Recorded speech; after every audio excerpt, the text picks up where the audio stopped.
আসসালামু আলাইকুম দর্শক, আমন্ত্রণ জানাচ্ছি আজকের আন্তর্জাতিক সংবাদে। শুরুতেই জানিয়ে দিব সংবাদ শিরোনাম, পরে বিস্তারিত।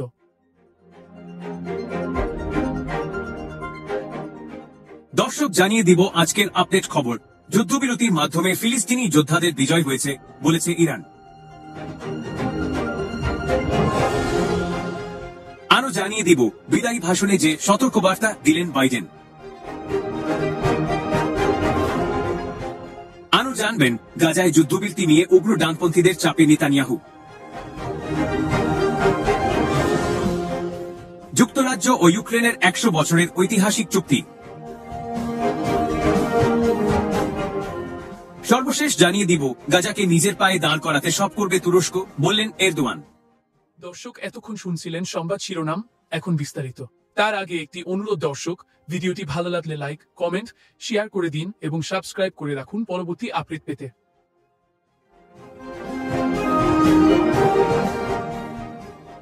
গাজায় সম্প্রতি একটি যুদ্ধবিরতি চুক্তি স্বাক্ষরিত হয়েছে, যেখানে ফিলিস্তিনের স্বাধীনতাকামী সংগঠন হামাস বিজয়ী হয়েছে বলে দাবি করেছে ইরানের রেভলিউশনারি গার্ড। বৃহস্পতিবার 16 জানুয়ারি 2025 সালে ইরান এই মন্তব্য করে এবং ইসরায়েলের বিরুদ্ধে সম্ভাব্য লঙ্ঘনের বিষয়ে সতর্ক করে। আন্তর্জাতিক বার্তা সংস্থা রয়টার্স এ তথ্য জানিয়েছে। মধ্যস্থতাকারীরা জানিয়েছেন, হামাস এবং ইসরায়েলের মধ্যে এই যুদ্ধবিরতি চুক্তি বুধবার 15 জানুয়ারি ঘোষণা করা হয় এবং এটি কার্যকর হবে রোববার 19 জানুয়ারি।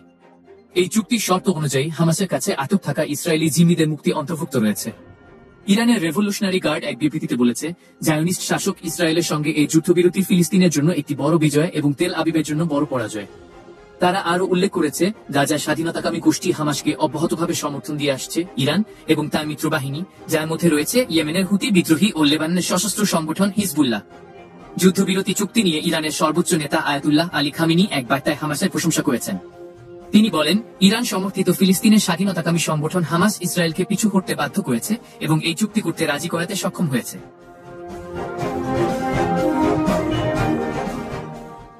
বিদায়ী ভাষণে আমেরিকায় বিপজ্জনক অভিজাততন্ত্রের বিষয়ে সতর্ক করেছেন মার্কিন প্রেসিডেন্ট জোসেফ রোগেনেট বাইডেন। এ সময় তিনি রাজনীতি থেকে অবসরের ঘোষণাও দিয়েছেন। স্থানীয় সময় গতকাল বুধবার 15 জানুয়ারি 2025 সালে বাইডেন বলেন, আজ আমেরিকায় প্রচুর সম্পদ, ক্ষমতা এবং প্রভাবে একটি অভিজাততন্ত্র গড়ে উঠছে, যা আমাদের গণতন্ত্র, মৌলিক অধিকার এবং স্বাধীনতার জন্য সত্যি হুমকি স্বরূপ। 82 বছর বয়সী বাইডেন বিশেষভাবে একটি অতিধনী প্রযুক্তি শিল্প কমপ্লেক্স নিয়ে কথা বলেন। তিনি বলেন, এটি আমেরিকানদের উপর অনিয়ন্ত্রিত ক্ষমতা বিস্তার করতে পারে। হোয়াইট হাউস থেকে দেওয়া তার শেষ টেলিভিশন ভাষণে তিনি জলবায়ু পরিবর্তন এবং সামাজিক যোগাযোগ মাধ্যমে বিভ্রান্তিকর তথ্য নিয়ে সতর্ক করেন। ওভাল অফিস থেকে ভাষণ দিতে গিয়ে তিনি তার প্রশাসনের বিভিন্ন অর্জন তুলে ধরেন। কর্মসংস্থান সৃষ্টি, অবকাঠামোগত উন্নয়ন, স্বাস্থ্যসেবা খাতে উন্নতি, মহামারী থেকে উত্তরণ এবং মার্কিন যুক্তরাষ্ট্রকে একটি নিরাপদ দেশ হিসেবে প্রতিষ্ঠার বিষয়গুলো উল্লেখ করেন। বাইডেন বলেন, আমরা একসঙ্গে যা করেছি তার পুরো প্রভাব অনুভব করতে সময় লাগবে, তবে বীজ রোপণ করা হয়েছে এবং তা আগামী কয়েক দশকে প্রস্ফুটিত হবে। বক্তব্যে নবনির্বাচিত প্রেসিডেন্ট ডোনাল্ড জন ট্রাম্পের আসন্ন প্রশাসনের সাফল্য কামনা করেন বাইডেন, তবে তিনি একাধিক স্পষ্ট সতর্কবার্তাও দেন। জলবায়ু পরিবর্তনের প্রসঙ্গে বাইডেন বলেন, ক্ষমতাশালী শক্তিগুলো নিজেদের স্বার্থে এবং মুনাফার জন্য জলবায়ু সংকট মোকাবিলায় গৃহীত পদক্ষেপগুলো বাতিল করার চেষ্টা করতে পারে। ভুল তথ্যের বিষয়ে সতর্ক করে বাইডেন বলেন, আমেরিকানরা ভুল তথ্য এবং বিভ্রান্তিকর তথ্যে ভারে চাপা পড়ছে, যা ক্ষমতার অপব্যবহারকে সহজতর করছে।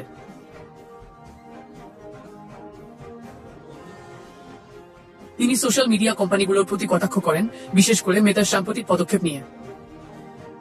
বাইডেন বলেন, সোশ্যাল মিডিয়া প্ল্যাটফর্মগুলো স্বাধীন ফ্যাক্ট চেকারদের ছাঁটাই করছে, মিথ্যা দ্বারা সত্যকে চাপা দিচ্ছে। তিনি আরো বলেন, ইলন মাস্কের মতো সিলিকন ভ্যালির কিছু নির্বাহী ক্ষমতার অপব্যবহার করছেন এবং আমেরিকান গণতন্ত্রের উপর প্রভাব বিস্তার করছেন।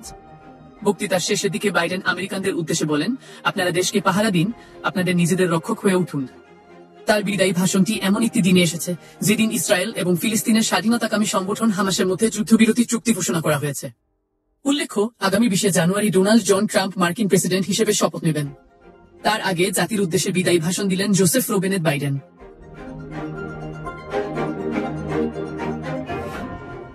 ফিলিস্তিনের অবরুদ্ধ গাজা উপত্যকায় হামাসের সঙ্গে যুদ্ধবিরতি চুক্তি নিয়ে ইসরায়েলের প্রধানমন্ত্রী বেনিয়ামিন নেতানিয়াহু মন্ত্রিসভার বৈঠক স্থগিত করেছেন। ইসরায়েলের এই বৈঠকে আনুষ্ঠানিকভাবে চূড়ান্ত যুদ্ধবিরতি চুক্তি অনুমোদন হওয়ার কথা ছিল, যা দেশটির পক্ষ থেকে যুদ্ধবিরতি চূড়ান্ত স্বীকৃতি হিসেবে ঘোষণা করা হতো। বৃহস্পতিবার 16 জানুয়ারি 2025 সালে এই বৈঠক স্থগিত করা হয়েছে বলে জানানো হয়েছে। খবর আল জাজিরা। নেতানিয়াহু দাবি করেছেন, হামাস শেষ মুহূর্তে কিছু সমস্যা তৈরি করেছে, যার কারণে এই চুক্তি অনুমোদন সম্ভব হয়নি। বিশেষ করে জাতীয় নিরাপত্তা মন্ত্রী ইতামার বেন গাভির এবং অর্থমন্ত্রী বেজালেল স্মোট্রিচ গাজায় যুদ্ধবিরতি চুক্তির বিপক্ষে কঠোর অবস্থান নিয়েছেন। তাদের মতে এই চুক্তি ইসরায়েলের নিরাপত্তার জন্য ক্ষতিকর হতে পারে। তারা জানিয়েছেন, যদি এই চুক্তি বাস্তবায়ন হয় তবে তারা বর্তমান ক্ষমতাসীন সরকারের জোট থেকে বেরিয়ে যেতে পারেন। নেতানিয়াহু সরকার জানিয়েছে, হামাস চুক্তির কিছু শর্ত মানতে অস্বীকার করেছে এবং নতুন কিছু দাবি তুলেছে। এর ফলে যতক্ষণ পর্যন্ত না মধ্যস্থতাকারীরা নিশ্চিত করেন যে হামাস চুক্তির সব শর্ত মেনে নিয়েছে, ততক্ষণ মন্ত্রিসভার বৈঠক স্থগিত থাকবে। এদিকে যুদ্ধবিরতির চুক্তি মধ্যস্থতাকারী দেশ যুক্তরাষ্ট্র, মিশর ও কাতারের প্রতিনিধি জানিয়েছেন, হামাস আন্তর্জাতিক যুদ্ধবিরতি চুক্তির প্রতি প্রতিশ্রুতিবদ্ধ। তবে ইসরায়েলের অভ্যন্তরীণ রাজনৈতিক চাপের কারণে এই চুক্তি বাস্তবায়নে বিলম্ব হচ্ছে। বিশেষত নেতানিয়াহু চরম ডানপন্থী রাজনৈতিক জোটের সদস্যদের চাপের মুখে রয়েছেন। আল জাজিরার প্রতিবেদক হামদা শালহুদ জানিয়েছেন, হামাস চুক্তি থেকে সরে আসার কোনো তথ্য পাওয়া যায়নি, বরং নেতানিয়াহু সরকারের অভ্যন্তরীণ দ্বন্দ্ব পরিস্থিতি জটিল করেছে। যুদ্ধবিরতির চুক্তি ঘোষণার পরও ইসরায়েলি সেনারা গাজায় বিমান হামলা চালিয়ে যাচ্ছে। গাজার সিভিল ডিফেন্স জানিয়েছে, বুধবার থেকে শুরু হওয়া বোমাবর্ষণে অন্তত 80 জন নিহত হয়েছেন। নিহতদের মধ্যে 19 জন শিশু এবং 24 জন নারী রয়েছেন। এ হামলায় 2 শতাধিক মানুষ আহত হয়েছেন। প্রসঙ্গত, নেতানিয়াহুর চরম ডানপন্থী জোট যুদ্ধবিরতির চুক্তি নিয়ে দ্বিধাবিভক্ত। ইসরায়েল সরকার যদি হামাসকে চুক্তিতে অতিরিক্ত ছাড় দেয়, তবে বর্তমান ক্ষমতাসীন জোট ভেঙে যেতে পারে বলে হুমকি দিয়েছেন নেতানিয়াহুর মিত্ররা। চরম ডানপন্থী দলের নেতা বেজালেল স্মোট্রিচ এই চুক্তি বাতিলের হুমকি দিয়ে বলেছেন, এই চুক্তি ইসরায়েলের নিরাপত্তার জন্য বিপজ্জনক। তার দাবি, যুদ্ধবিরতির পর হামাস আবার পূর্ণমাত্রায় যুদ্ধের জন্য প্রস্তুত হয়ে উঠবে।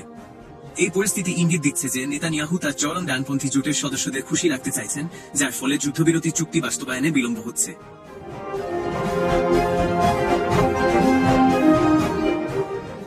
ব্রিটিশ প্রধানমন্ত্রী কিয়ার স্টারমার ওয়াশিংটনে ডোনাল্ড ট্রাম্পের প্রত্যাবর্তনের আগে ইউক্রেন সফরে গিয়ে দেশটির সঙ্গে 100 বছরের ঐতিহাসিক চুক্তি স্বাক্ষর করেছেন।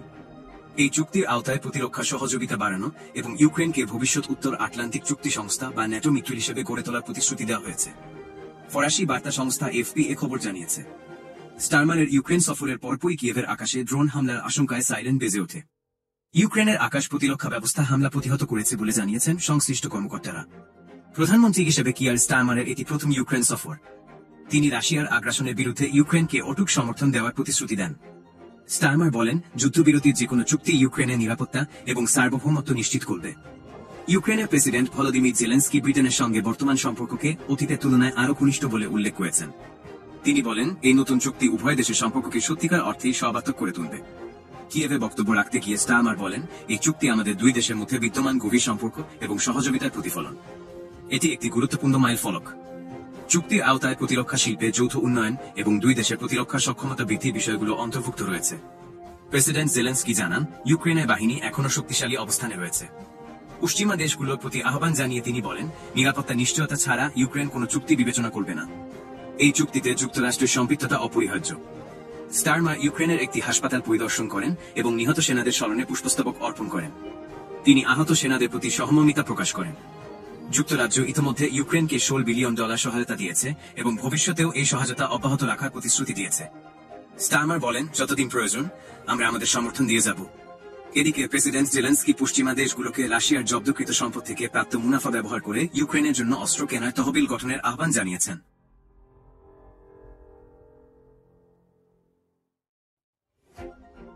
গাজায় যুদ্ধবিরতি চুক্তিকে স্বাগত জানিয়েছেন তুরস্কের প্রেসিডেন্ট রিসেপ তাইয়েপ এরদোয়ান।